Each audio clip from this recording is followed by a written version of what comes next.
The office door slammed so hard the frosted glass cracked. Elena jumped, her mop clattering to the floor. "You're late," James Maxwell said, his voice sharp as a blade. "Again." His designer suit didn't have a single wrinkle. His Rolex caught the fluorescent light. His jaw was set like concrete. Elena's hands trembled as she picked up the mop. "Mr. Maxwell, I can explain." "I don't want explanations. I want results. This is the third time this week." Before we dive in, drop a comment and let us know where you're watching from. We'd love to hear from you. If you enjoy stories like this, be sure to like the video, subscribe, turn on the notification bell, and share it with someone who'd love it too. Elena was 47 years old. She'd worked at Maxwell Tech for 11 years. Every night, she cleaned 32 offices on 12 floors. She knew which executives liked their trash emptied first, which ones left personal items she needed to work around. She knew everything about this building, except how to make her boss see her as human. "I'm sorry," Elena whispered. "It won't happen again." James checked his watch. "You're right. It won't. Because you're fired." The words hit her like a physical blow. "Please," Elena said. "I need this job. My daughter—" "I don't care about your daughter. I care about this company running efficiently, and you're not efficient anymore." Elena's eyes filled with tears. She refused to let them fall. "Pack your things," James said. "Security will escort you out." He turned to leave. Elena's voice stopped him. "My daughter is sick." James paused but didn't turn around. "She has leukemia. Stage 3. She's 8 years old." His shoulders tensed. "That's why I've been late. The hospital is 40 minutes away. Her treatment ends at 6. I stay with her until she falls asleep. Then I come straight here." James slowly turned. Elena was crying now. Not quiet tears. The kind that shake your whole body. "I leave her alone in that hospital room so I can come clean your office, so I can keep my health insurance, so I can pay for her medication." James' face went pale. You didn't ask," Elena said. "You just assumed I was lazy, irresponsible, not worth your time." "Elena. Her name is Sophia. She loves painting. She wants to be an artist when she grows up." "If she grows up." The hallway went silent. James's assistant appeared in the doorway, saw the scene, quietly backed away. "How long has she been sick?" James asked. His voice different now, softer, almost broken. 14 months. We've tried everything. Chemo, radiation. Nothing's working. The doctors say there's an experimental treatment in Germany, but it costs $200,000. I have 6,000 saved. James sat down in the nearest chair, like his legs couldn't hold him anymore. "Why didn't you tell me?" "Would it have mattered?" Elena asked. "You don't even know my last name." He realized she was right. 11 years. She'd cleaned his office 5 nights a week. He'd never once asked her about her life. "I'm sorry," James said. "I'm so sorry." Elena wiped her eyes. "I'll clean out my locker." "No," James said. "Wait." He pulled out his phone, made a call. "Cancel my morning meetings. All of them. I don't care. Cancel them." He hung up, looked at Elena. "Take me to her." "What?" "Your daughter. Take me to the hospital. I want to meet her." Elena's face showed confusion, suspicion, hope she was afraid to feel. "Why?" "Because I need to see what I almost destroyed." They drove in James's Mercedes. Elena had never been in a car this expensive. She sat rigidly, hands in her lap. "Tell me about Sophia," James said. So Elena did. She told him about Sophia's first word, her first day of school, The day she drew a family portrait and put extra hearts around her mother. The day the doctor said the word no parent should ever hear. Cancer. James listened. Really listened. For the first time in years, he wasn't thinking about profit margins or board meetings. He was thinking about an 8-year-old girl fighting for her life. They arrived at St. Mary's Hospital, pediatric oncology ward, 4th floor. The elevator ride felt like drowning. Elena led him to room 412. She knocked softly. "Mommy?" a small voice called out. Elena opened the door. Sophia was tiny in the hospital bed, bald from chemotherapy, pale as the sheets, but smiling when she saw her mother. "I didn't think you'd come today," Sophia said. "I'll always come, mi amor. Always." Sophia noticed James. "Who's that?" "This is Mr. Maxwell. He's my boss." Sophia's eyes went wide. "The mean one?" Elena flushed. James actually laughed. "Yes," he said, kneeling beside the bed. "The mean one. But I'm trying to be better."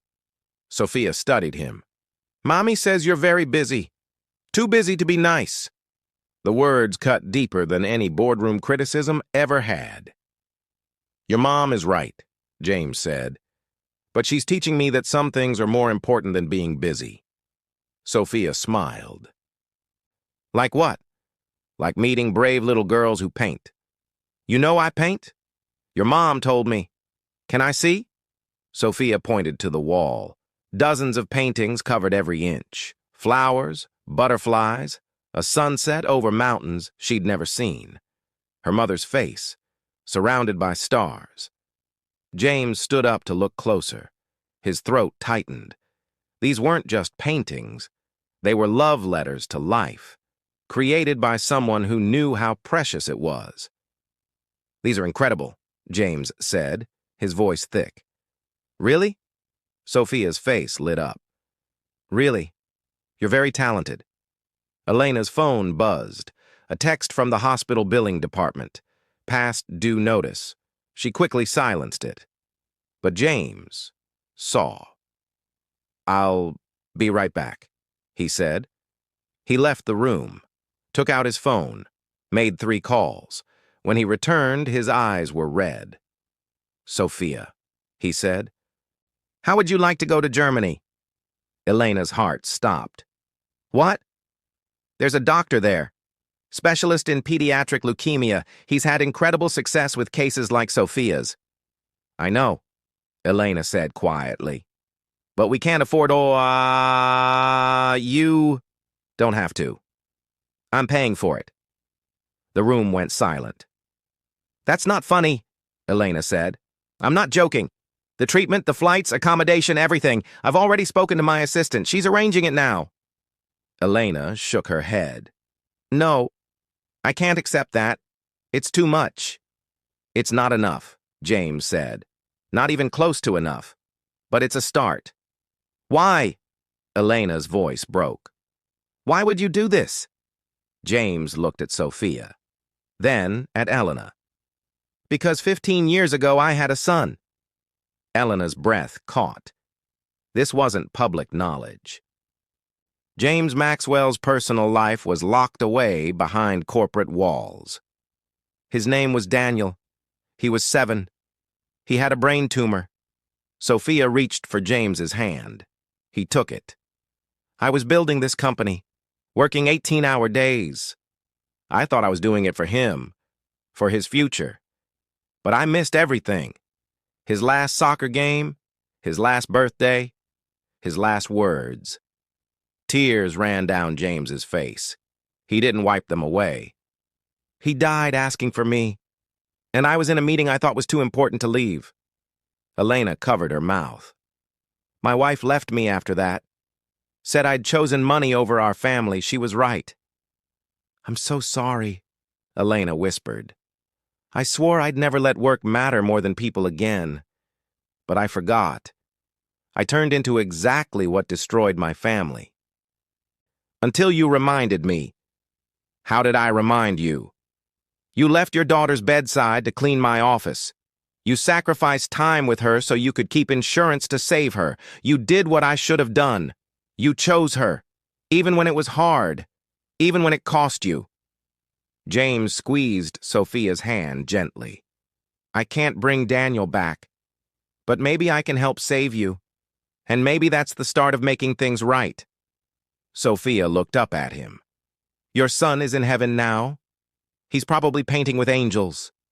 James's face crumpled. He bent down and sobbed. Elena wrapped her arms around him.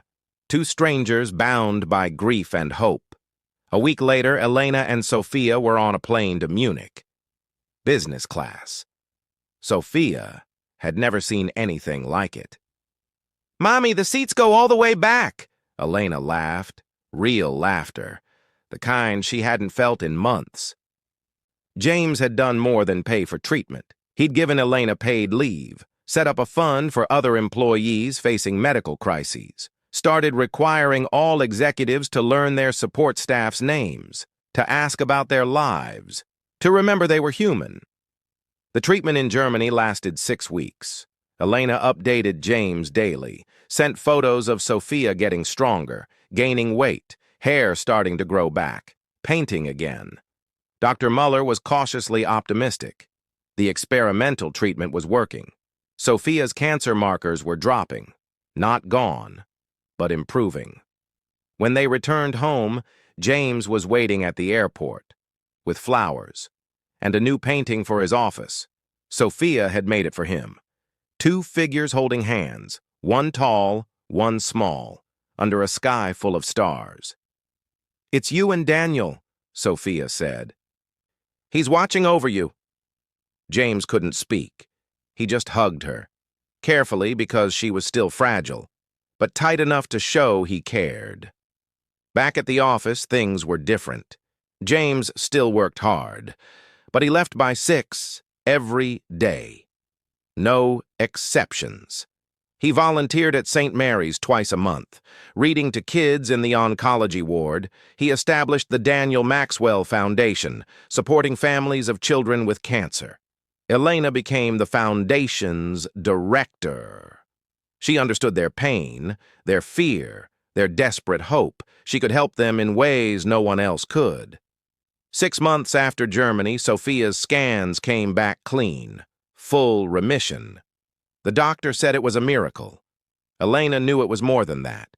It was second chances, for Sophia, for James, for everyone willing to choose differently. Sophia's 9th birthday party was at the Maxwell Tech headquarters. James insisted. The entire building was decorated. All the employees came. People who'd never known Elena existed now knew her story, her strength, her sacrifice. She'd become a symbol of everything the company was trying to become. Human, compassionate, real. James made a speech. "I almost fired the person who saved my life. I almost threw away someone invaluable because I was too arrogant to ask why she was struggling. I'm grateful every day that I stopped, that I listened, that I learned." He looked at Elena. "You gave me more than I could ever give you. You gave me purpose again." Elena stood up. "You saved my daughter's life. You'll always be family to us." Sophia ran up to James. "You're coming to my art show next month, right?" "I wouldn't miss it for anything," James promised. And he didn't. He was front row at her elementary school art exhibition, applauding louder than anyone. Years later, people would ask James Maxwell about his success. He'd tell them about market strategies, innovation, competitive advantages. But privately, he'd think about a cleaning lady who was late, about a little girl who painted, about the day he almost became the man he'd sworn never to be, and how close he'd come to missing the most important lesson of his life. That profit means nothing without purpose, that success is empty without compassion, that we're only as wealthy as the lives we touch. Elena still worked at Maxwell Tech, but not as a cleaning lady. As the foundation director, she had an office on the executive floor, right next to James. Sophia's paintings covered the walls, reminders every day of what matters, of what they'd both almost lost, of what they'd found instead. Sometimes late at night, James would stand in his office, looking at the painting Sophia made him, the one with him and Daniel. He'd talk to his son, tell him about his day, about the families they'd helped, about the lives they'd changed. He liked to think Daniel was proud, that somewhere his son was smiling, knowing his father finally understood that the most important meeting is the one with the person right in front of you, that the most valuable time is the time you give, that love isn't what you can afford, it's what you're willing to sacrifice. Elena would sometimes find James like this. She'd put a hand on his shoulder, say nothing, because some moments don't need words. They'd both learned that grief and gratitude can coexist, that broken people can heal each other, that it's never too late to choose differently. Sophia turned 16, cancer-free for 7 years. She got accepted to art school, full scholarship.